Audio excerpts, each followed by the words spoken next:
నాంపల్లిలోని వాణిజ్య పన్నుల శాఖ కమిషనర్ కార్యాలయం ముందు డ్రైవర్లు ఆందోళనకు దిగారు. 16 నెలల నుంచి బిల్లులు పెండింగ్లో ఉన్నాయని, దీనిని కమిషనర్ దృష్టికి తీసుకెళ్లినా పట్టించుకోవడం లేదని తెలిపారు. రాష్ట్ర 4 వీలర్ అసోసియేషన్ ప్రధాన కార్యదర్శి సోమేష్ స్కూళ్లు, కాలేజీలు ప్రారంభం కావడంతో అటు ఫీజులు, ఇటు అద్దె బిల్లులు కట్టలేక తీవ్ర ఇబ్బందులు పడుతున్నామని తెలిపారు.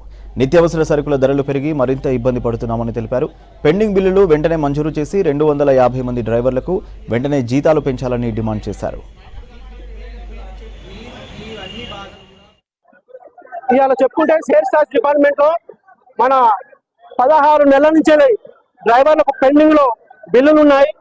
ఇప్పటి వరకు కూడా ఈ 16 నెలల నుంచి పెండింగ్ బిల్లులు క్లియర్ చేయలేదు. ఇంకా కూడా దీని మీద మాకు రోజు రోజు ఎన్నో సమస్యలు మేము ఎదుర్కోవాల్సి వస్తుంది.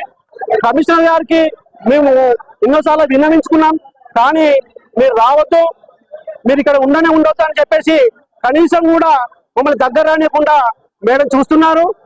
మా డ్రైవర్ సోదరులు ఎన్నోసార్లు డివిజన్ వైజ్ కూడా పోయి చెప్పుకుంటే మీ సమస్య కమిషన్ ఆఫీసులో ఉంది అని చెప్పేసి వాళ్ళు చెప్పడం జరుగుతుంది.